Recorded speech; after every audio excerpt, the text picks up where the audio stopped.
Hi అండి. అందరికీ నమస్కారం. Welcome to my channel. ఈ వీడియోలో ఏపీ ప్రభుత్వ పెన్షనర్లందరికీ ఇప్పుడే అందిన తాజా వార్త. పూర్తి వివరాలు వీడియోలో తెలుసుకుందాము. వీడియోని ఎక్కడ గాని స్కిప్ చేయకుండా ఎండ్ వరకు చూడండి. అప్పుడే ఇన్ఫర్మేషన్ పూర్తిగా అర్థమవుతుంది. వీడియో చూస్తున్న ప్రతి ఒక్కరు వీడియోకి లైక్ చేయండి ఫ్రెండ్స్. వీడియోని తోటి పెన్షనర్ మిత్రులతో అయితే షేర్ చేయండి. కొత్తగా మన ఛానల్ చూస్తున్నవారు సబ్స్క్రైబ్ చేసుకోకుంటే వెంటనే మన ఛానల్‌ని సబ్స్క్రైబ్ చేసుకోండి. దీని ద్వారా నేను చేసే లేటెస్ట్ వీడియోస్ అన్నీ మీ వరకు రీచ్ అవుతాయి.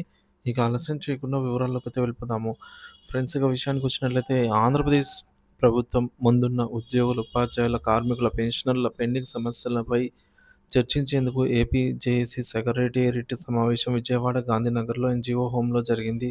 ఈ సమావేశంలో ఉద్యోగులు, ఉపాధ్యాయులు, పెన్షనర్లు ఎదుర్కొంటున్నటువంటి ప్రధాన సమస్యలు, ప్రస్తుత ఆర్థిక పరిస్థితులు, ప్రభుత్వం తీసుకోవాల్సిన చర్యలు వంటి అంశాలపై విస్తృతంగా చర్చ జరిగింది. ఈ సమావేశంలో ఏపీ ఎన్‌జీఓ సంఘం రాష్ట్ర ప్రధాన కార్యదర్శి ఏ. విద్యాసాగర్‌ను రాష్ట్ర జేఏసీ డిప్యూటీ సెక్రటరీ జనరల్‌గా ఎన్నుకున్నారు.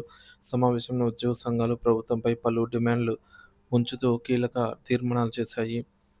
వేతన సవరణ 12థ్ పీఆర్సీ కమిషన్‌ను తక్షణమే నియమించాలి. అలాగే 12వ పీఆర్సీ అమలయ్యే వరకు 29% ఐఆర్ ప్రకటించాలి. ఉద్యోగ, ఉపాధ్యాయ పెన్షనర్ల జీపీఎఫ్, ఏపీజీఎల్ఐ సరెండర్ లీవ్‌లు సహా పెండింగ్ బకాయిలను వెంటనే చెల్లించాలి. డీఏ బకాయిల చెల్లింపుల కోసం ప్రభుత్వం స్పష్టమైన రోడ్ మ్యాప్ ప్రకటించాలి. పెన్షనర్లకు తగిన అదనపు క్వాంటమ్ ఆఫ్ పెన్షన్ పునరుద్ధరించాలి. పదవీ విరమణ చేసిన ఉద్యోగుల గ్రాట్యుటీ, కమ్యూటేషన్, పెన్షనరీ బెనిఫిట్స్ వెంటనే చెల్లించాలి. ఈ మేరకు పెన్షనర్లకు న్యాయం చేయాలి. అలాగే సీపీఎస్ రద్దు, ఓపీఎస్ అమలు విధానం. సో, సెప్టెంబర్ 2024 లోపు నియామకం పూర్తయిన ఉద్యోగ, ఉపాధ్యాయులకు పాత పెన్షన్ విధానం ఓపీఎస్‌ను అమలు చేయాలి. కూటమి ప్రభుత్వం హామీ ఇచ్చిన విధంగా సీపీఎస్ రద్దుపై అనుకూల పరిష్కారం చూపించాలని డిమాండు. ఉద్యోగుల పదోన్నతులు, వయోపరిమితి, ఇతర హక్కులు. గురుకుల, మోడల్ స్కూల్ ఉపాధ్యాయుల పదవీ విరమణ వయసు 62 సంవత్సరాలకు పెంచాలని తీర్మానించారు. 2014కు ముందు నియమితులై ఇంకా రెగ్యులరైజ్ కాని 7,000 మంది కాంట్రాక్టు ఉద్యోగులను రెగ్యులరైజ్ చేయాలి. పంచాయతీ రాజ్ శాఖలో పెండింగ్‌లో ఉన్న కారుణ్య నియామకాలను తక్షణమే పరిష్కరించాలి.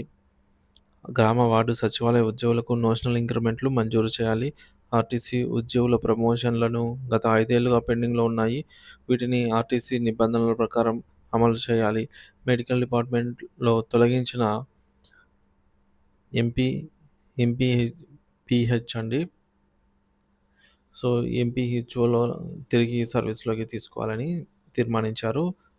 ఈ సమస్యలన్నింటినీ పరిష్కరించేందుకు ప్రభుత్వం తక్షణ చర్యలు చేపట్టాలని సమావేశంలో తీర్మానించారు. ఉద్యోగ, ఉపాధ్యాయ పెన్షనర్ల సమావేశంలో కీలక వర్గాలు కనుక ప్రభుత్వం వారి సంక్షేమాన్ని నిర్లక్ష్యం చేయకూడదని జేఏసీ నేతలు హెచ్చరించారు. ఈ డిమాండ్లకు స్పందించకపోతే ఉద్యోగ, ఉపాధ్యాయ పెన్షనర్ల ఐక్య కార్యాచరణ సమితి మరింత కఠినతరమైన నిర్ణయాలు తీసుకోవాల్సి వస్తుందని కూడా ఈ మేరకు స్పష్టం చేశారు.